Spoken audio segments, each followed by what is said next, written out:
बिस्मिल्लाहिर्रहमानिर्रहीम अस्सलाम वालेकुम। किद्दां तुसीं वधिया, उम्मीद करदी है सब खैरियत नाल होणगे। अज दी रेसिपी बहुत ही ज़बरदस्त आ और मैं बनाऊँगी पालक दे पत्तियां दे पकौड़े। बहुत ही मज़ेदार लगदे आ और थोड़ी जी टिप्स भी तुहानूं दस्सांगी, ठीक है ना। और पालक दे पत्ते किस तरह दे लेने आ, बेसन किस तरह दा होना चाहिए, केड़ा अच्छे वाला हुंदा बेसन और केड़ा नहीं अच्छे वाला, ठीक है ना। वो मैं सब तुहाडे नाल शेयर करूँगी और बहुत ही क्रिस्पी, बहुत ही यमी रमज़ान ते बहुत ही ज़बरदस्त लगदे आ। और रमज़ान दी तैयारियां ते शुरू हो चुकियां वा माशाल्लाह। बहुत ही ज़बरदस्त रेसिपी मैं तुहाडे नाल शेयर करूँगी। और अच्छा जी, पालक दे पत्ते ठीक है ना, तुसीं किस तरह दे लेने आ।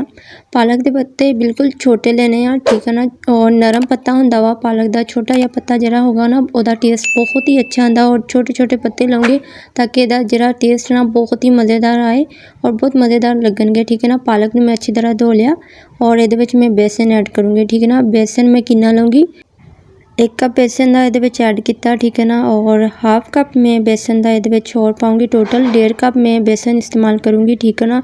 अच्छा जी, हुण आ बेसन हैगा वा दानेदार, ठीक है ना। हुण इहदा मैं की करूँगी ये भी मैं तुहाडे नाल शेयर करूँगी बाद च। नमक इस्तेमाल करूँगी हस्बे ज़रूरत, ठीक है ना। और इहदे विच हाफ चम्मच जाएगी लाल मिर्च और चाट मसाला हाफ चम्मच, हल्दी हाफ चम्मच, ठीक है ना। जीरा 1 चम्मच, इन्हूं अच्छी तरह मिक्स करूँगी, ठीक है ना। थोड़ा जिहा इहदे विच पानी ऐड करूँगी, इक्को दफ़ा तुसीं पानी ऐड नहीं करना, ठीक है ना। थोड़ा थोड़ा करके इस्तेमाल करांगे ताकि जिन्नी ज़रूरत होएगा उन्ना पानी इस्तेमाल करांगे।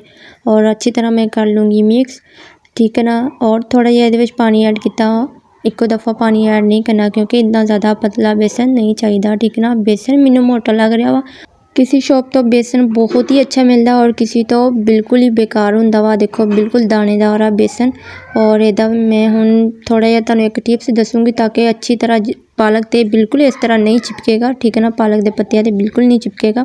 और इहदे विच मैं करूँगी कॉर्नफ्लोर ऐड, ठीक है ना। कॉर्नफ्लोर ना बहुत ही ज़बरदस्त इहदा टेस्ट भी होएगा और अच्छी तरह चिपक भी जाएगा। इहदे विच मैं सुक्का धनिया और 1 चम्मच सुक्का धनिया और इहदे विच मैं 3 चम्मच पाया कॉर्नफ्लोर इस तो पाया ताकि थोड़ा जिहा इहदे अंदर अच्छी तरह चिपक जाएगा नाल पत्तियां दे, ठीक है ना। वरना ये पकौड़े बिल्कुल नहीं सही बनेंगे, नहीं तो बेसन अलहदा हो जाना सीगा और पत्तियां तो बिल्कुल नहीं चिपकना। इदा बहुत ही आसानी नाल चिपक जाएगा। अक्सर किसी दुकान तो बेसन अच्छा नहीं मिलता तो इहदे विच मैं ऐड किया सी कॉर्नफ्लोर ताकि अच्छी तरह इहदा टेस्ट भी आए। कॉर्नफ्लोर नाल बहुत ही मज़ेदार क्रिस्पी भी बनेंगे और अच्छा टेस्ट भी आएगा।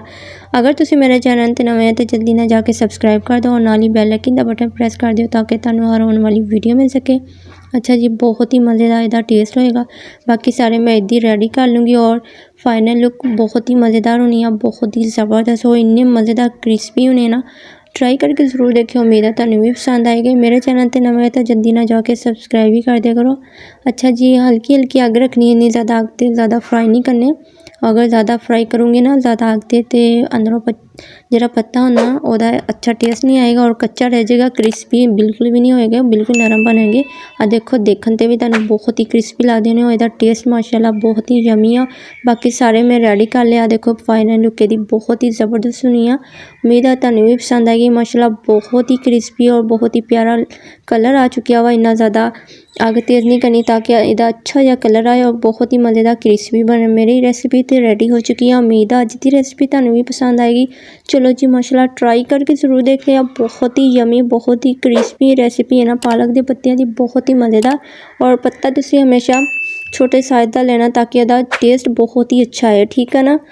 पालक दे पकौड़े बहुत ही मज़ेदार लगदे हैं और ट्राई करके ज़रूर देखियो। बहुत ही क्रिस्पी मज़ेदार टेस्टी रेसिपी मैं तुहानूं शेयर कर दी है और माशाल्लाह इहदी लुक बहुत ही यमी है और टेस्ट माशाल्लाह बहुत ही ज़बरदस्त है। उम्मीद है तुहानूं भी पसंद आएगा और अपना बहुत सारा ख्याल रखियो। ओके, अल्लाह हाफिज़।